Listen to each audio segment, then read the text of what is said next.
Dear Starseed from Gaia, the ancient prophecy written in the stars long before your first breath on this earth is activating right now, and it speaks directly of you and a powerful man whose soul has been bound to yours across lifetimes. I am Ophelia, emissary of the Galactic Federation of Light, and I bring you this transmission from the Arcturian Council, delivered through divine love for this exact moment in your journey. This is not coincidence. This is not timing you manufactured. Your soul called this message in, and the Arcturian Council has been waiting for precisely this moment to reach you. By the end of this transmission, you will understand exactly how to recognize the powerful man this ancient prophecy speaks of, how to align yourself with the sacred union that was written for you, and why everything you have experienced in love until now has been preparation, not punishment. But here is the first revelation. The powerful man in this prophecy is not coming to complete you. He is coming because you are already becoming whole, and that wholeness is what calls him forward. The prophecy does not activate through longing. It activates through your return to yourself. You did not find this video by chance. Your heart called this message in. Something in your soul is ready to remember what was written for you before this lifetime began. This is not content. This is a transmission, a moment of divine intervention your soul has been waiting for, like this transmission to affirm to the universe, my heart is ready for divine love. Comment L111 if you feel the truth of this prophecy stirring in your chest right now. Subscribe if you are on the twin flame path and aligning with sacred union, because the Arcturian Council has more to reveal to you. Your heart knows why you are here, and that ache you've been carrying, that quiet, unnamed longing that shows up in the stillness between everything you're doing to stay busy, that is not emptiness. That is a signal. That is your soul transmitting on a frequency so specific, so ancient, so encoded with memory that only one counterpart in this entire field of existence is calibrated to receive it. You were not built for ordinary love. You were not designed for connection that merely passes time or fills space. You came here with a blueprint already written inside your chest, a cosmic etching, a divine design, and somewhere in this lifetime, that blueprint is meant to meet its match, a resonant frequency that vibrates with the same sacred hum. Imagine your soul as a perfectly tuned instrument, and that ache is the resonance telling you the orchestra is incomplete, that your unique melody is waiting for its harmonious counterpoint. But here is what no one tells you about that kind of love. It doesn't arrive softly. It doesn't knock politely at a door you've left open out of loneliness, a gesture born of scarcity. It arrives like a reckoning, a divine storm that sweeps away the illusion of what you thought was enough. It arrives like something you've always known was coming, a whisper from your ancestral memory, a deep ancestral knowing, but never quite believed you deserved. It feels like the dawn breaking after a long night, the sun warming your face, yet a part of you still questions if you are truly worthy of such light. And that disbelief, that quiet, persistent whisper that says you are too much, a raging river overflowing its banks or not enough, a parched desert yearning for rain or somehow still not ready, a bud afraid to unfurl its petals. That is the only thing standing between you and the union your soul came here to experience. The sacred convergence written in the stars for you.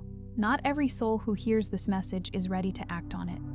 The seeds of this truth may fall on fertile ground for some, and for others, they may need more time to germinate. But if your heart is beating differently right now, if something deep within you, a tremor in your spirit, a knowing in your bones, whispered this is for me, then the next step has already chosen you. The divine love frequency code is not merely a program. It is a spiritual gateway, holding the complete activation sequence for sacred partnership, the profound wound clearing that releases the anchors of your past, the recognition map that illuminates the path to your soul's other half, the 11-minute practice that powerfully shifts your entire energetic field, recalibrating you to receive this divine love. You'll find it in the first pinned comment below, but only while this sacred window remains open, a fleeting portal of divine grace. Most souls on this path have spent years doing everything they were told would bring love closer. They diligently worked on themselves, meticulously excavating old traumas. They healed old wounds that felt like phantom limbs. They released the relationships that no longer served them, like shedding old skins. And still, the one they felt in their bones, the unmistakable resonance, the one who felt written into the very fabric of their soul's journey like a sacred scroll unfolding, hadn't appeared, or appeared and then vanished like a mirage, leaving them parched in the desert of doubt, or was close enough to feel a tantalizing scent on the wind but still somehow out of reach, like grasping at mist. And so they began to doubt. Not the love itself, not the divine blueprint, not even the connection, the undeniable pull. They began to doubt themselves, their own worthiness, their own discernment.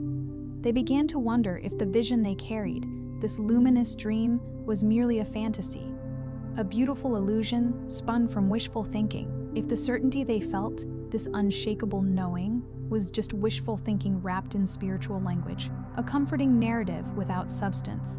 If the prophecy they sensed about their own life, this grand destiny, was something meant for other people, for souls more deserving, more advanced, more ready.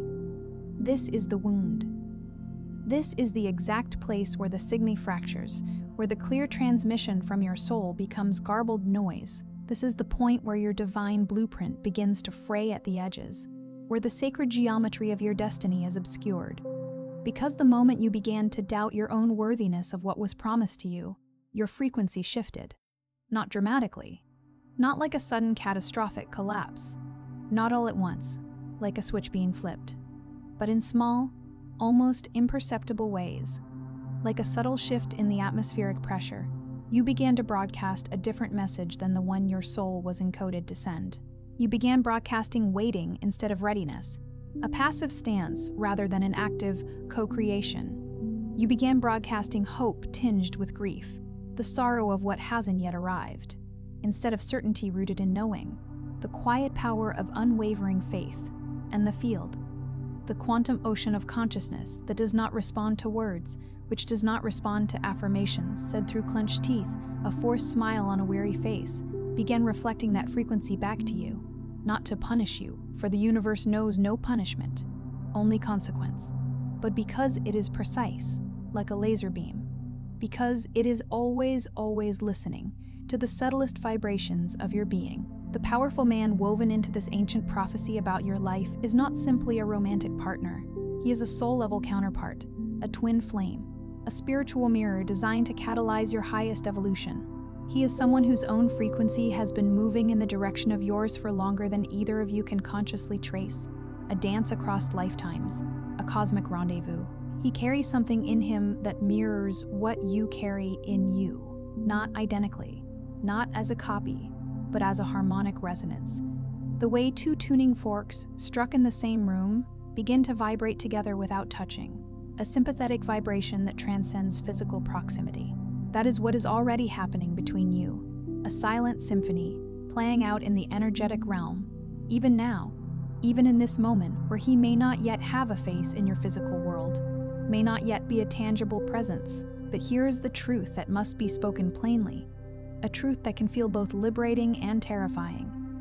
His arrival, his full, real, present arrival, the manifestation of your prophecy, is contingent on something that has nothing to do with him and everything to do with you. It is contingent on whether you are willing to unlock the chambers of your own heart that have remained sealed, like a treasure chest locked away for safekeeping.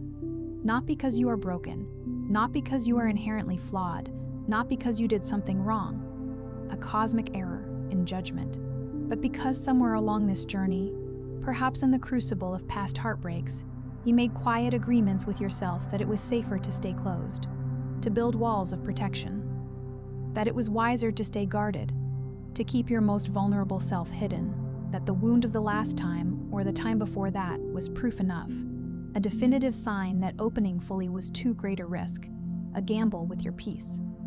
The first key to turning this prophecy from potential into reality lies in worthiness, not the performed kind, the superficial veneer of confidence, the persona you present to the world, not the kind you speak over yourself in a mirror, while still secretly believing you are the exception to love's greatest gifts, a soul destined to be overlooked, but the embodied kind, the deep, cellular knowing that radiates from within.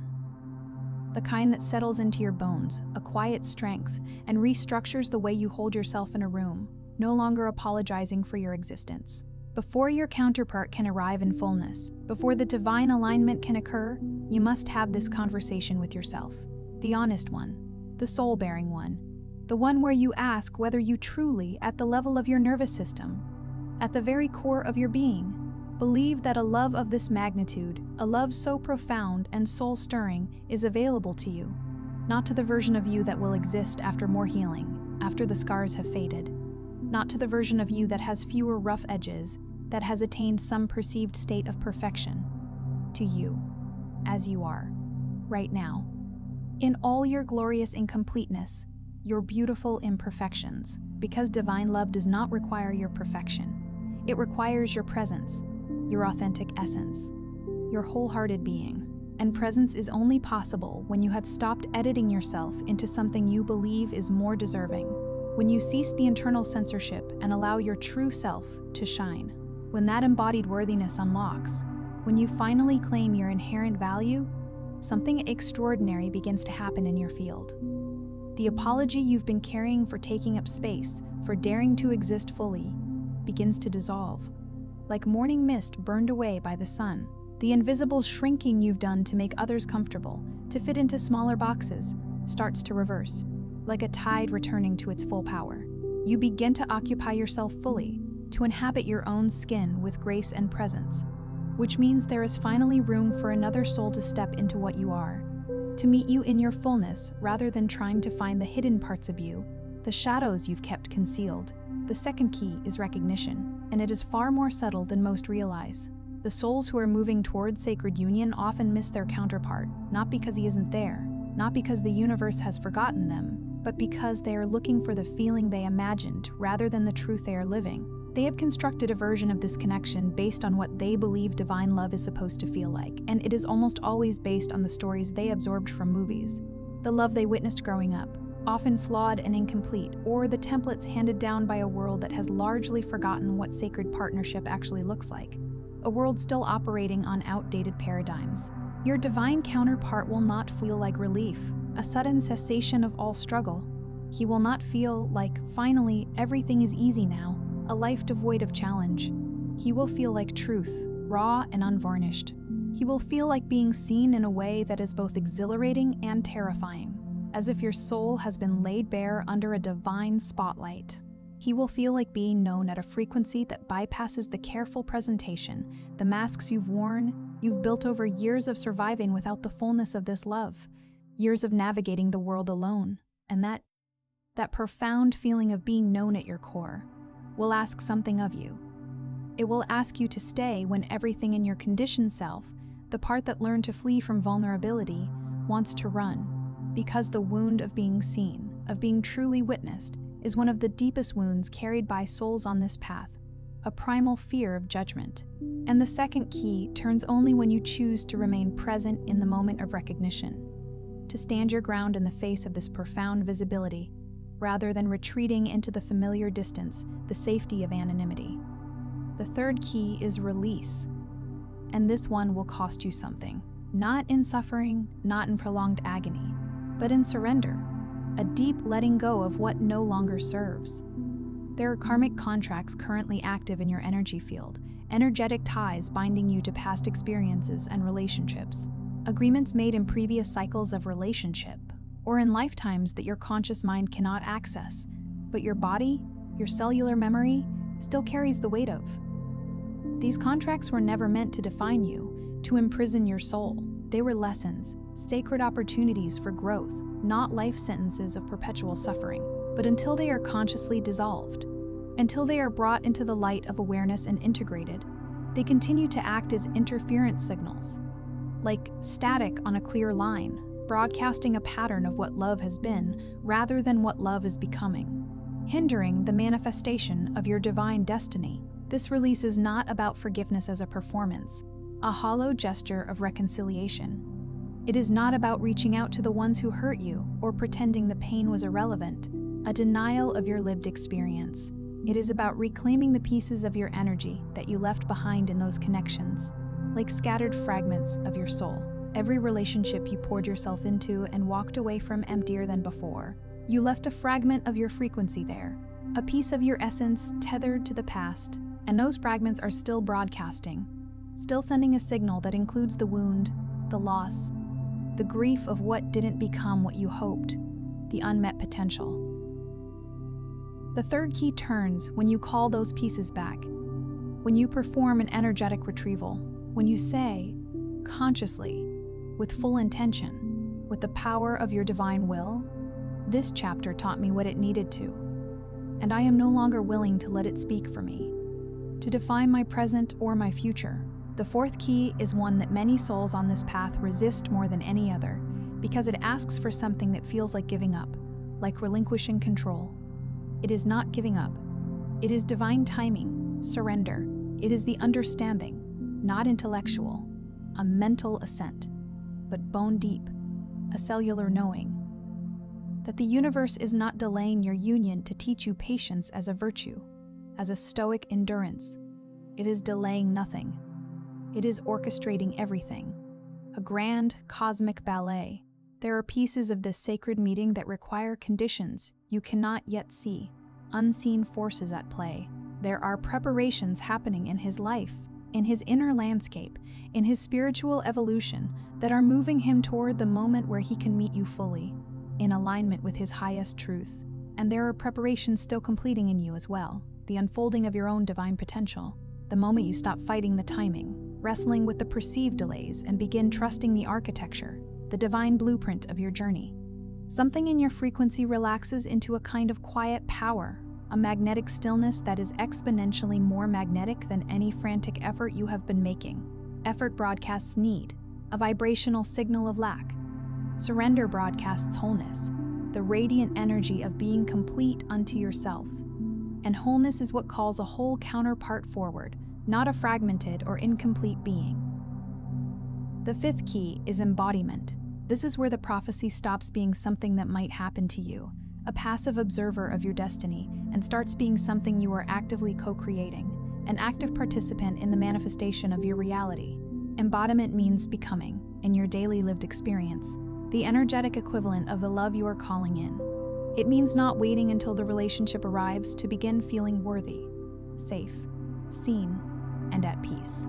It means choosing those states now, in your solitude, in your ordinary moments, in the way you speak to yourself when no one is listening, with kindness and compassion. Because the field from which your counterpart will emerge is not shaped by what you say you want, your spoken desires. It is shaped by what you consistently vibrate, the energy you emanate in every moment. And you cannot vibrate a sacred union at the frequency of longing and lack. That frequency attracts more of the same. This does not mean forcing yourself into false joy, a superficial happiness that masks underlying pain. It means tending the garden of your inner world with the same devotion you would give to a love already present, nurturing your own soul as if it were the most precious beloved. It means treating yourself as someone who is loved, because at the soul level, in the eyes of the divine, you already are, inherently and unconditionally. The sixth key is the wisdom of separation. For those of you who have already encountered this soul, who have felt him, known him, perhaps even loved him, and then watched that love contract into distance or silence, a painful void, this key is yours specifically, a sacred teaching for this phase. Separation on the twin flame path is not evidence of failure, not a sign that you were wrong about the connection. It is not proof that you were wrong about what you felt, that your intuition was misguided.